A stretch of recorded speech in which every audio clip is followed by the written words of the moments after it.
लायकी नसताना काहींच्या हाताखाली काम करावं लागतं या विधानाला लायकी शब्द मागे घेतो मनोज जरांगे पाटलांकडून जाहीर. राजकीय स्वार्थासाठी विनाकारण त्याचा वेगळा अर्थ काढला. जरांगेंचं स्पष्टीकरण. छगन भुजबळांसोबत चर्चा झाली. मुख्यमंत्री शिंदेंची माहिती. मराठा आरक्षण देताना ओबीसींवर अन्याय होणार नाही. भुजबळांची जी भूमिका तीच सरकारची. शिंदेंचं वक्तव्य. राज्यभर निजामकालीन नोंदी तपासण्यासाठी संमती नव्हती. शिंदे समितीचं काम संपलंय. समिती बरखास्त करा. मंत्री छगन भुजबळांची मागणी. शिंदे समिती स्थापन करण्याचा निर्णय मंत्रिमंडळाच्या बैठकीमध्ये घेतला होता तेव्हा भुजबळ बैठकीला होते. मंत्री शंभूराज देसाई यांची प्रतिक्रिया. जाळपोळ आणि हिंसाचाराची एकच बाजू दाखवण्यासाठी गृह खातं जबाबदार. मंत्री छगन भुजबळांचा गृह खात्यावर निशाणा. बीड जिल्हा कुणी पेटवला याचा विचार करा. गुन्हा करणाऱ्यांना सोडलं आणि माझ्यावर खापर फोडता. माझी वक्तव्य जबाबदारीनंच. छगन भुजबळांचं उत्तर. शिंदे समितीमुळे आमच्या शासकीय नोंदी सापडल्या तर शिंदे समितीचं राज्यभर चांगलं काम सुरू आहे. मनोज जरांगे पाटील यांनी शिंदे समितीच्या कामाचं कौतुक केलं. सरसकट कुणबी प्रमाणपत्र देणं मान्य करणार नाही. सर्वच प्रमाणपत्रांवर सरसकट मराठा कुणबी पेनानं लिहिलं जात आहे. छगन भुजबळांचा आरोप. कुणबी दाखले योग्य असतील तर ओबीसी दाखले द्यावेच लागतील. दाखले योग्य की अयोग्य हे ठरवण्याचा अधिकार समितीला. हसन मुश्रीफांची वेगळी भूमिका. भुजबळांनी आपल्या मागण्या कॅबिनेटमध्ये मांडाव्यात. व्यासपीठावर नव्हे. सुप्रिया सुळेंची भुजबळांवर टीका. तर स्वार्थी सरकारमुळे महाराष्ट्रामध्ये गोंधळ उडाल्याचाही आरोप. सरकारमधील मंत्र्यांचेच एकमेकांवर आरोप. संजय राऊतांनी वापरलेला गँगवॉर हा शब्द योग्यच. मंत्र्यांच्या वर्तनातून गँगवॉर हा शब्द खरा ठरतोय. अरविंद सावंतांची सरकारवर टीका. भुजबळ जातीवाचक बोलत आहे. त्यांना सरकारनं रोखलं पाहिजे. जरांगेंचं सरकारला आवाहन. सरकार भुजबळांच्या दडपणाखाली आलंय का? जरांगेंचा सवाल. राज्य मागासवर्ग आयोगाची 1 तारखेला बैठक. बैठकीमध्ये समाज घटकाचं सर्वेक्षण करणारी प्रश्नावली ठरणार. सर्वेक्षणानंतर अहवाल सरकारला सादर केला जाणार. नवी दिल्लीमध्ये आज छत्रपती संभाजीराजे केंद्रीय राज्य मागासवर्ग आयोगाची भेट घेणार. आरक्षणाच्या मुद्द्यावर भेट घेणार असल्याची चर्चा. आमदार अपात्रता प्रकरणी आज सुनावणी. विधिमंडळामध्ये 11 वाजता सुनावणीला सुरुवात होणार. 28, 29 आणि 30 नोव्हेंबरला सलग सुनावणी. सरकार पडणार म्हणणारे ज्योतिषी थकले. आता म्हणतायत मुख्यमंत्री बदलणार. तारखा दिल्या जात आहेत. मुख्यमंत्र्यांचा घणाघात. लोकसभेच्या 26-22 फॉर्म्युल्यावर फडणवीसांचं स्पष्टीकरण. आमच्या चर्चा व्हायच्यात. फॉर्म्युला चर्चेनंतरच ठरेल. ज्याने ज्या जागा लढवल्या त्याच्याकडे ती जागा जावी असा विचार सुरू असल्याचंही फडणवीसांचं वक्तव्य. मुख्यमंत्री एकनाथ शिंदे आणि उपमुख्यमंत्री फडणवीस आज तेलंगणा दौऱ्यावर. मुख्यमंत्री शिंदेंच्या आदिलाबाद, धरमपुरी आणि बेलामध्ये प्रचार सभा. तर फडणवीस सुद्धा प्रचार करणार. तेलंगणा विधानसभेच्या प्रचाराचा आज शेवटचा दिवस. काहींना विश्वगुरू व्हायचंय त्यासाठी गांधी नेहरूंची बदनामी. दिवाळी अंकाच्या लेखातून शरद पवारांचं नाव न घेता पंतप्रधान मोदींवर निशाणा. पहिल्यांदा पावसामध्ये भिजत भाषण केल्यानंतर पक्ष फुटला. आता दुसऱ्यांदा भिजल्यानंतर उरलेला गट लोणच्याच्या फोडी एवढा तरी राहील का? शेलारांचा पवारांना टोला. काही जणांना आता सत्तेचा अहंकार आलाय. सत्ताधारी विरोधी पक्षामध्ये बसतील तेव्हा लोणचं कोण खातंय ते बघूया. आशिष शेलारांनी केलेल्या टीकेवर रोहित पवारांचं प्रत्युत्तर. 12 सहकारी साखर कारखान्यांचे 1500 कोटींचं कर्ज प्रस्ताव रखडलं. पहिल्या टप्प्यामध्ये 5 सहकारी साखर कारखान्यांना 361 कोटी मंजूर. दुसऱ्या टप्प्यामधील 12 सहकारी साखर कारखान्यांच्या प्रस्तावाला नकार. सरकारनं भूमिका न मांडल्यानं 12 सहकारी कारखाने आर्थिक अडचणीत. नागपूर जिल्हा बँकेमधल्या 152 कोटींच्या घोटाळा प्रकरणाचा आज निकाल. सुनील केदार बँकेचे अध्यक्ष असताना घोटाळा झाल्याचा आरोप. तब्बल 20 वर्षांनंतर प्रकरणाचा निकाल लागणार. मनसे अध्यक्ष राज ठाकरेंचा आज पुणे दौरा. सकाळी 11 वाजता सुतारवाडीमध्ये मनसे कार्यालयाचं उद्घाटन करणार. उद्घाटनानंतर मनसे नेत्याच्या मुलाच्या लग्नालाही लावणार हजेरी. 7 डिसेंबरपासून सुरू होणाऱ्या हिवाळी अधिवेशनाच्या पूर्वतयारीचा आढावा घेण्यासाठी नीलम गोऱ्हेंचा आज नागपूर दौरा. सर्व खात्यांचे प्रमुख अधिकारी उपस्थित असणार. धुळ्याच्या फाशीपूल चौकामध्ये 3 डिसेंबरला जरांगे पाटलांची जाहीर सभा. जिल्हाभरातून 1 लाख मराठा बांधव येणार असल्याची माहिती. सकल मराठा समाजाकडून सभेची तयारी सुरू. शिवसेना उपनेते अद्वै हिरे यांच्या जामिनावर आज निर्णय. रेणुका सूतगिरणी कर्ज फसवणूक प्रकरणी अद्वै हिरे न्यायालयीन कोठडीत. शेतकऱ्यांना आपल्या मागण्यांसाठी वारंवार आंदोलनं करावी लागतात. सदाभाऊ खोतांचं वक्तव्य. देशातील 80 कोटी माणसं आयतं खात असल्याची टीका. देशातील रेशन व्यवस्था बंद करण्याची सदाभाऊंकडून मागणी. ऊस दरासाठी स्वाभिमानी संघटना पुन्हा आक्रमक. स्वाभिमानी संघटना आजपासून ऊस वाहतूक रोखणार. 1 डिसेंबरला राजाराम बापू कारखान्यासमोर आंदोलन करणार. नागपुरात सुरू असलेल्या अॅग्रो व्हिजन कृषी प्रदर्शनाचा समारोप. कार्यक्रमाच्या समारोपाला उपमुख्यमंत्री देवेंद्र फडणवीसांची उपस्थिती. कार्यक्रमात शेतकऱ्यांना दिवसा 12 तास वीज मिळावी यासाठी प्रयत्न सुरू असल्याचं फडणवीसांचं वक्तव्य. पुण्यात मनसे नेते वसंत मोरेंचा रेकॉर्ड ब्रेक जनता दरबार. तब्बल 11 तास 15 मिनिटांचा जनता दरबार. नागरिकांच्या समस्या जाणून घेत त्या सोडवण्याचा प्रयत्न. मुख्यमंत्री एकनाथ शिंदे 30 नोव्हेंबरला रत्नागिरी दौऱ्यावर. वैद्यकीय महाविद्यालयाचे मुख्यमंत्री एकनाथ शिंदेंच्या हस्ते उद्घाटन होणार. पुण्यात संसद रत्न खासदार राजीव सातव पुरस्कार सोहळ्याचं आयोजन. पुरस्कार सोहळ्यामध्ये राजीव सातव यांच्या मातोश्री रजनी सातव यांना अश्रू अनावर. खासदार लेकाच्या आठवणीनं मंचावर आईला रडू कोसळलं. अवकाळीमुळे नुकसान झालेल्या ठिकाणांचे त्वरित पंचनामे करा. मुख्यमंत्री एकनाथ शिंदेंचे आदेश.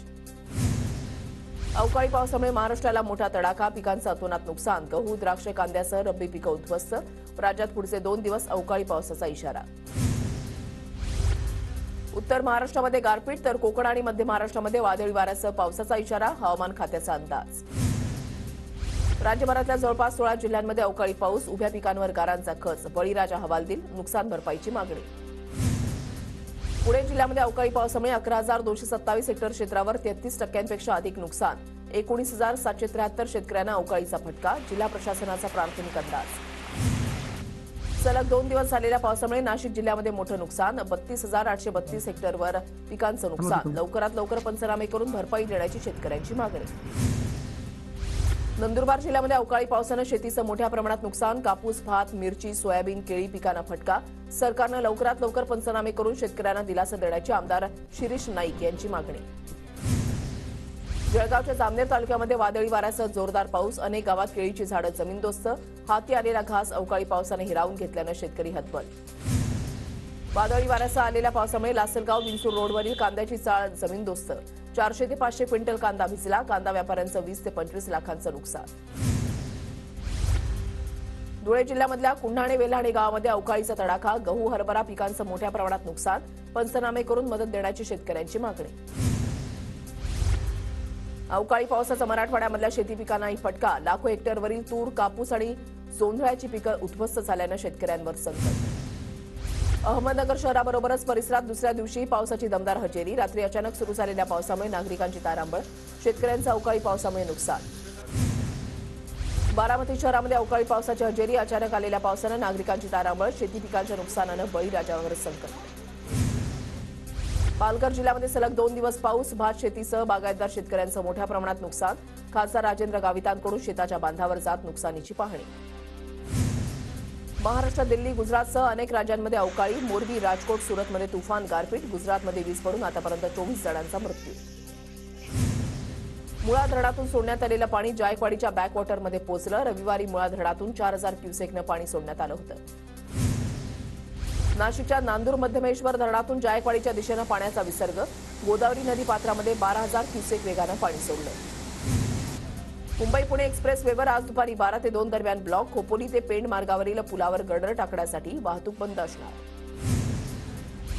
प्रदूषण रोखण्यासाठी पालिकेनं दिलेली मुदत संपली. आजपासून पालिकेनं दिलेले निर्देश जे विकासक पाळणार नाहीत त्यांच्यावर दंडात्मक कारवाई होणार. मुंबई महापालिकेनं केलेल्या 10% पाणी कपातीमुळे अनेक सोसायट्यांमध्ये पाण्याच्या टँकरची मागणी वाढली. 1,000 लिटरच्या टँकरसाठी 500 ते 700 रुपये किंमत. कुर्ल्यातल्या फिनिक्स मॉलबाहेर मराठी पाट्यांसाठी मनसे कार्यकर्ते आक्रमक. पदाधिकारी आणि कार्यकर्त्यांची पोलिसांसमोरच मॉल व्यवस्थापकांसोबत बाचाबाची. पोलिसांनी कार्यकर्त्यांना घेतलं ताब्यात. सर्वोच्च न्यायालयानं दिलेली मुदत संपल्यानंतर आता मराठी पाट्या नसणाऱ्या दुकानांवर थेट कारवाई केली जाणार. मुंबई महानगरपालिकेकडून आजपासून कारवाईला सुरुवात होणार. मुंबईतील हवा गुणवत्तेवर लक्ष ठेवण्यासाठी लवकरच सेन्सर पद्धतीची केंद्र. प्रदूषणावर स्थानिक पातळीवरच तातडीनं उपाययोजना करणं शक्य होणार. IIT कानपूरची मदत घेण्याचा महापालिकेचा निर्णय. अवकाळी पावसामुळे मुंबईतील प्रदूषणापासून काही अंशी दिलासा. पावसामुळे मुंबईच्या हवेमध्ये सुधारणा. तर आज देखील मुंबईमध्ये पावसाचा अंदाज. रोमिन छेडा यांना 29 नोव्हेंबरपर्यंत पोलीस कोठडी. ऑक्सिजन प्लांट घोटाळ्याप्रकरणी मुंबई आर्थिक गुन्हे शाखेनं केली अटक. कल्याण डोंबिवली पालिकेमधल्या वैद्यकीय अधिकारी तृणाली महातेकर निलंबित. प्रसूतीसाठी आलेल्या महिलेवर उपचार करण्यास टाळाटाळ केल्यानं कारवाई. महामार्ग पोलिसांना मुख्यमंत्री एकनाथ शिंदेंच्या हस्ते 15 इंटरसेप्टर वाहनांचं हस्तांतरण. समृद्धी महामार्गावर अपघात रोखण्यासाठी महाराष्ट्र राज्य रस्ते विकास महामंडळामार्फत वाहनांचं वितरण. आनंद दिघे यांच्या जीवनावर आधारित धर्मवीर पार्ट 2 चित्रपटाचा शुभारंभ. मुख्यमंत्री एकनाथ शिंदे यांच्या हस्ते ठाण्यामध्ये चित्रीकरणाचा शुभारंभ. ठाण्यामधल्या नौपाडा भगवती मैदानावर सत्यशोधक दिंडीचं आयोजन. खासदार सुप्रिया सुळे यांच्यासह जितेंद्र आव्हाडांच्या पत्नीचा दिंडीमध्ये सहभाग. धुळ्याहून मंत्रालयाकडे निघालेली आदिवासी कोळी बांधवांची संघर्ष पदयात्रा मुंबईच्या वेशीवर पोलिसांनी रोखली. मोर्चेकऱ्यांना परवानगी नाकारल्यानं आनंदनगर जगात नाक्यावर ठिय्या आंदोलन. कोळी आदिवासी समाजाचा न्याय हक्कासाठी पदयात्रा. जळगावातून जानेवारीच्या पहिल्या आठवड्यामध्ये विमानसेवा सुरू होणार. जळगाव ते पुणे, जळगाव ते गोवा आणि जळगाव ते हैदराबाद विमानसेवा असणार. फ्लाय 91 या कंपनीची विमानसेवा प्राधिकरणाकडून निवड. धाराशिव शहरामधल्या अंतर्गत रस्ता दुरुस्तीचं काम गेल्या 8 दिवसांपासून बंद. रस्त्यावर मुरुम, दगड तसंच पडून असलेल्या वाहतुकीला अडथळा. अपघातांचं प्रमाण वाढण्याची शक्यता. पुण्याच्या भोरमार्गे मांढरदेवी वाईकडे जाणाऱ्या मार्गावरील आंबाडखिंड घाटामधील रस्त्याची दुरवस्था. रस्त्यावर खड्ड्यांचं साम्राज्य. रस्त्याच्या डागडुजीची मागणी. धुळ्यामधल्या बाळापूर ते फागणे गावादरम्यानच्या पुलाचं काम अपूर्ण. नागरिकांना मोठा त्रास. ग्रामस्थांची कामं लवकर पूर्ण करण्याची मागणी. जळगावातील नूतन मराठा महाविद्यालय 75व्या एनसीसी दिनानिमित्त महारक्तदान शिबिर. 75 एनसीसी कॅडेटकडून रक्तदान. नांदेडच्या गुरुद्वारामध्ये श्री गुरु नानक देव जयंती उत्साहात साजरी. विविध धार्मिक कार्यक्रमांचं आयोजन. भाविकांची दर्शनासाठी गर्दी. छत्रपती संभाजीनगरमध्ये गुरु नानक जयंतीनिमित्त भव्य मिरवणुकीचं आयोजन. मिरवणुकीमध्ये शीख बांधवांचा मोठ्या संख्येनं सहभाग. वाशीमध्ये गुरु नानक जयंतीनिमित्त भर पावसात प्रभात फेरी. शहरामध्ये गुरु नानक जयंतीनिमित्तानं विविध कार्यक्रमांचं आयोजन.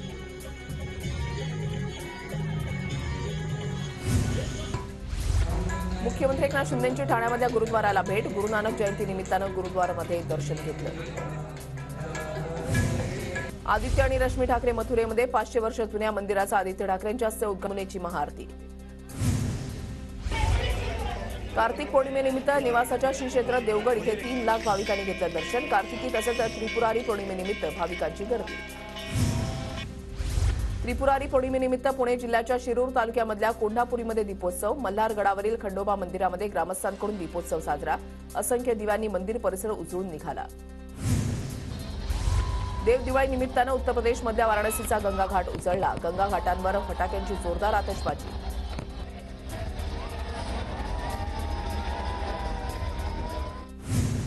देवदिवाळीनिमित्त काशीमध्ये लाखो दिवे प्रज्वलित. ठिकठिकाणी आकर्षक रांगोळ्या काढण्यात आल्या. दशाश्वमेध घाटावर भव्य गंगा आरतीसाठी देश विदेशातील भाविक हजर.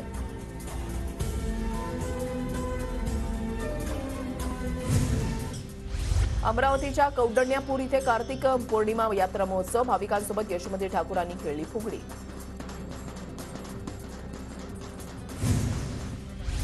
ज्ञानेश्वर महाराजांच्या संजीवन समाधी सोहळ्यासाठी पंढरपुरातून विठ्ठलाच्या पादुकांचं प्रस्थान. विठ्ठलाच्या पादुकांचं विधिवत पूजन, महाआरती. 1 डिसेंबरला आळंदीमध्ये ज्ञानेश्वर महाराजांचा संजीवन समाधी सोहळा. धाराशिवमध्ये तुळजाभवानी मातेच्या मंदिरामध्ये भाविकांची गर्दी. तर सलग सुट्ट्यांमुळे मंदिर 22 तास खुलं.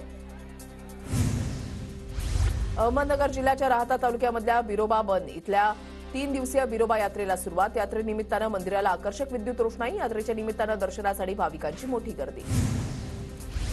शहरामध्ये उद्यम सांगली औद्योगिक प्रदर्शनाला सुरुवात. 100हून अधिक उद्योजकांचा सहभाग. उच्च तंत्रशिक्षण मंत्री चंद्रकांत पाटलांनी प्रदर्शनाला दिली भेट. राजमंत्री उदय सामंतांच्या उपस्थितीमध्ये उद्योजक परिषद होणार. इचलकरंजी शहरामध्ये राष्ट्रवादीकडून मी महाराष्ट्रवादी लढा अस्मितेचा आपल्या स्वाभिमानाचा अभियानाला सुरुवात. पक्षाची ध्येय धोरणं जनतेपर्यंत पोहोचवण्याचं लक्ष्य.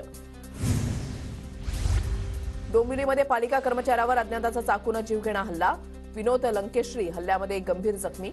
रुग्णालयामध्ये उपचार सुरू. पोलिसांकडून तपास सुरू. अमरावतीच्या तिवसा शहरामध्ये सराफा व्यावसायिकाची हत्या. तिवसा पोलिसांकडून आरोपींचा शोध सुरू. सोनं आणि पैसे चोरीच्या उद्देशातून हत्या केल्याची माहिती. पुण्याच्या बोर तालुक्यामधल्या नेरे गावामध्ये डेंग्यू चिकनगुनियाच्या अळ्या आढळल्या. गंभीर आजार टाळण्यासाठी गावात 1 दिवस कोरडा दिवस पाळण्याचं आरोग्य विभागाचं आवाहन. बारामतीमध्ये रेडबर्ड वैमानिक प्रशिक्षण संस्थेच्या अधिकारी आणि कर्मचाऱ्यांवर गुन्हा दाखल. विमान अपघातांच्या चौकशीसाठी आलेल्या पथकाच्या कामकाजात अडथळा प्रकरणी कारवाई. 9 जणांवर बारामती पोलिसात गुन्हा दाखल. पिंपरी चिंचवडमध्ये तब्बल 7 कोटींचा अश्व अवतरला. फ्रेजेंट असं या अश्वाचं नाव. आतापर्यंत 1100हून अधिक स्पर्धांमध्ये अश्वाचा सहभाग. अश्वाला 15 लिटर दूध, 5 किलो हरभरा आणि डाळींचा खुराक.